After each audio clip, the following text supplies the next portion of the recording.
बिस्मिल्लाहिर्रहमानिर्रहीम, अस्सलाम वालेकुम ख़वातीन व हज़रात। मैं मोहम्मद शहज़ाद अब्बास हूँ और आप देख रहे हैं मेरा फेसबुक और यूट्यूब ऑफिशियल चैनल। और इस वक्त मैं आपको एक बड़ी अहम ख़बर के साथ उसूली तौर पे कनेक्ट करने जा रहा हूँ,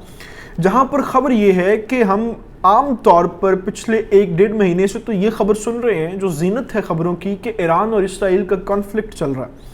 और उस कॉन्फ्लिक्ट के ऊपर जो है वो बड़ी सारी मेन स्ट्रीम्स जो इस वक्त हैं वो बिज़ी हैं उन ख़बरों को चलाने के लिए।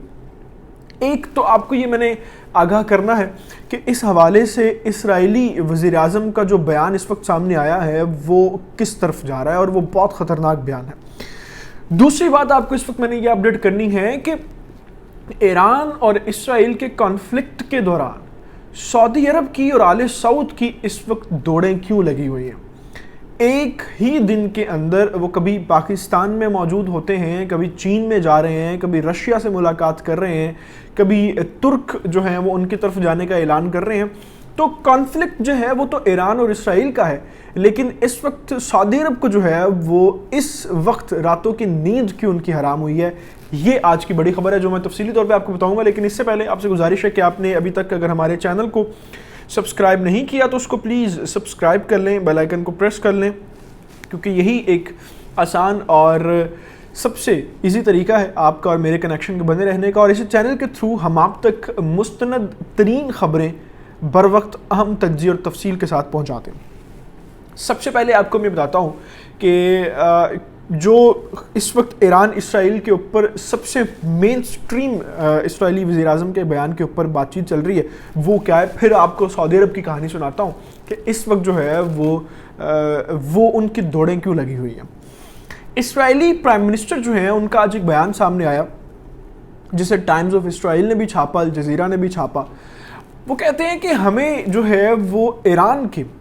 उस मुआहदे की कोई पासदारी नहीं है, हमें कोई ख्याल नहीं है, हमें किसी का जो है वो भार नहीं है। ईरान ने जो अमेरिका के साथ और दुनिया के G7 ममालिक के साथ अपना एटॉमिक एक एग्रीमेंट किया हुआ है कि वो किसी भी तरीके से उसके ऊपर परसू नहीं करेंगे,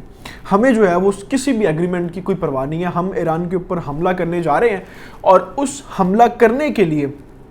हमें ना किसी की इजाज़त की ज़रूरत है और ना किसी तरीके के एग्रीमेंट को, किसी तरीके का एग्रीमेंट जो है वो हमें रोक सकता है। तो ये इस वक्त जो है वो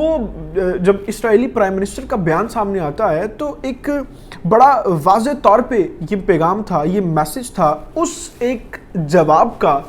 जिस जवाब के तहत ईरान ने 2 बड़े काम किए थे। एक चीज़ तो उन्होंने जो है वो आप जानते हैं इराक के अंदर अबाबील ब्रिगेड्स की जो फोर्सेस थी उन्होंने अमेरिकन अड्डों के ऊपर हमले किए, और दूसरा जो अमेरिकन 51 बड़े अफसरान समेत जो है वो चीफ ऑफ आर्मी स्टाफ भी जो थे, joint chief of army staff, उनके ऊपर भी पाबंदी आयद की। तो ज़ाहिर है जब ईरान की तरफ से इतना बड़ा रिएक्शन आएगा तो उसके ऊपर जो है वो इसराइली कैसे फिर पीछे रह सकते हैं, वो भी तो अपना जवाब जो है उसके ऊपर देंगे। अब ये तो कहानी जो है वो हम सबको समझ आ रही है, यानी ये कहानी जो है वो आप, मैं, आप, क्या कोई भी जो है वो इसको वाज़ेह तौर पे आंखों से देख रहा है कि ईरान इसराइल का कॉन्फ्लिक्ट चल रहा है और उसके ऊपर चीज़ें भी आप जो है वो मुलाहिज़ा कर रहे हैं। लेकिन सवाल ये पैदा होता है कि इस सारे कॉन्फ्लिक्ट के अंदर इस वक्त आले सऊद की दौड़ें क्यों लगी हुई हैं। क्यों आले सऊद को इस वक्त लग रहा है कि शायद वो वक्त आन पहुंचा है कि जब हमारे किए जो हैं वो हमारे हाथों और हमारे गलों में डाले जाएंगे और हमारे खुद गर्दनों में जो है वो तौक होंगे, हमारे अपने गुनाहों के जो है वो हमें अजाले करवाने पड़ेंगे। और अब जो है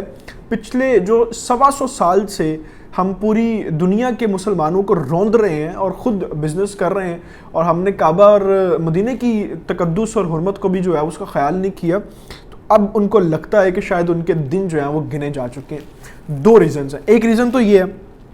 कि अभी जो, यानी मैंने आपको पहले कहा कि उनकी दौड़ें जो हैं वो इस तरीके से लगी हैं कि कल पाकिस्तान के अंदर जनरल के साथ मुलाकात थी, आज चीन के जो है वो वज़ीर ख़ारजा के साथ मुलाकात है। ये दौड़ें क्यों लगी हुई हैं, बड़े ध्यान से उसको समझिए। 2 रीज़न्स हैं। एक रीज़न तो यहाँ पर यह है कि जो मुस्तक़बिल करीब के साथ कनेक्ट होती है, और वो रीज़न जो है वो 2023 का जो एग्रीमेंट है टर्की का, वो ख़त्म होने के बाद अपनी जो हिजाज़ का एरिया था, मुक़द्दस हिजाज़, उसकी डिमांड भी कर सकते हैं और उसके ऊपर भी बड़े सारे कॉन्फ्लिक्ट्स जो है वो क्रिएट हो सकते हैं। एक चीज़ तो ये है। دوسری بات جو ہے وہ اس وقت ایران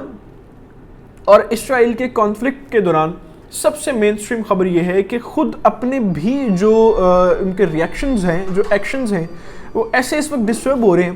کہ ایران جو ہے وہ جیسے ہی اسرائیل کے ساتھ کسی نہ کسی کانفلکٹ کے اوپر بات کر رہا ہے اور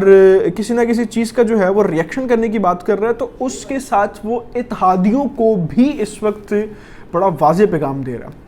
کہ جس کسی نے بھی اسرائیل کا ساتھ دیا ہم اس کو بھی جو ہے وہ صرف انگلی نہیں پورا ہاتھ کاٹیں گے۔ اب اسرائیل جو ہے وہ سعودی عرب کا اتحادی کیسے ہے؟ یعنی پھر یہ جو سعودی عرب کی اپنی دوڑ لگ رہی ہے اس سے تو ظاہر یہ ہوتا ہے کہ یہ چور ہیں۔ اب وہ کس طریقے سے وہ بھی سمجھ لیں۔ دنیا کے اندر ایک بہت بڑا تیل کا ایگریمنٹ ہونے جا رہا ہے، یہ پیشن گوئی ہے جو آئندہ 2 سے 3 سالوں کے اندر ہوگا، اور اس ایک ایگریمنٹ کے تھرو دنیا کا جو مین سٹریم پورے عرب کے اندر سے تیل نکلتا ہے وہ اس کا ایگریمنٹ جو ہے وہ یو ایس اے سے نکل کے اسرائیل کے پاس چلا جائے گا۔ اب اس کانٹریکٹ سے پہلے تک اسرائیل کا کام جو ہے وہ دنیا بھر کے خاص طور پہ عرب ممالک جو ہیں ان کو تسلیم کروانا ہے، اور یہی اسی پروجیکٹ کے تحت جو ہے یو اے ای نے ان کو تسلیم کیا ہے، اسی پروجیکٹ کے تحت جو ہے وہ بحرین ان کو تسلیم کر چکا ہے، اسی پروجیکٹ کے تحت جو ہے وہ سعودی عرب کے ساتھ بھی کنیکٹڈ ہے، اور ان قریب ممکن ہے کہ سعودی عرب بھی جو ہے وہ اس کو کنیکٹ کر لے اور جو تیل کی ترسیل ہے وہ اسرائیل کے پاس چلی جائے۔ اب یہ ساری صورتحال، یہ خبر جو ہے، یہ جو پیشن گوئی ہے، یہ ایران بھی جانتا ہے، یہ تہران کے اندر بھی ڈسکس ہوتی ہے، اور یہی وہ بنیادی وجہ ہے کہ ایران اس وقت اگر اسرائیل کے ساتھ کانفلکٹ اس کا ہوتا ہے، وار ہوتی ہے، تو وہ عین ممکن ہے کہ سعودی عرب کے اوپر بھی حملہ کرتے ہیں۔ وہ حوثی باغیوں کی صورت میں بھی ہو سکتا ہے اور وہ ڈائریکٹ حملہ بھی ہو سکتا ہے، کیونکہ ایران خود یہ سمجھتا ہے، یہ جانتا ہے اور یہ مانتا بھی ہے کہ جتنا بڑا دشمن اس کا اسرائیل ہے اتنا بڑا دشمن اس کا سعودی عربیہ بھی ہے۔ اب آپ یہاں پر آخری خبر سمجھیں، یہ ساری صورتحال جاننے کے بعد اب آپ کو سمجھ آ گئی ہوگی کہ کل جو ہے وہ اس وقت سعودی عرب کے وزیر خارجہ army chief Pakistan general Qamar Javed Bajwa سے کیوں ملاقات کرنے آئے ہیں، اب آج جو ہیں وہ چین کے وزیر خارجہ کے ساتھ ملاقات کیوں کرنے گئے ہیں۔ اس وقت سعودی عرب والے جانتے ہیں کہ اگر ہمیں کوئی بچا سکتا ہے تو وہ صرف اور صرف پاکستان اور چین ہے جو ایران کے ساتھ صلح کروا دیں اور معاملات جو ہیں وہ ٹیبل پر آ جائیں۔ کیوں بار بار یہ بیان سامنے آتے ہیں کہ ہم ایران کے ساتھ جو ہے وہ سفارتی تعلقات چاہتے ہیں؟ اب اس ساری صورتحال کے اندر سعودی عرب کے پاس بچنے کے لیے صرف ایک ہی راستہ ہوگا، مستقبل قریب میں ان کو اسرائیل سے اپنے سارے تعلقات جو ہیں ان کا بائیکاٹ کرنا پڑے گا، اور کھلی طور پہ یعنی اپنے ظاہر سے بھی اپنے باطن سے بھی ایران کی حمایت کرنی ہوگی اور دشمنوں کے صف میں نہیں کھڑا ہونا پڑے گا۔ ان ساری تفصیلات کے ساتھ ابھی میں آپ سے اجازت چاہوں گا۔ اللہ تعالیٰ سے دعا ہے اللہ تعالیٰ پاکستان کو اور پاکستان کے نوجوانوں کا حامی ناصر ہو۔ جانے سے پہلے آپ سے گزارش ہے کہ آپ نے ابھی تک اگر ہمارے چینل کو سبسکرائب نہیں کیا تو اس کو پلیز سبسکرائب کر لیں، بیل آئیکن کو پریس کر لیں، کیونکہ یہی ایک واحد اور آسان طریقہ ہے میرے اور آپ کے ساتھ کہیں بنے رہنے کا، اور اسی طریقے سے ہم آپ تک اہم خبریں تفصیلی طور پہ بر وقت پہنچاتے ہیں۔ اپنا بہت سارا خیال رکھیے گا۔ اللہ حافظ۔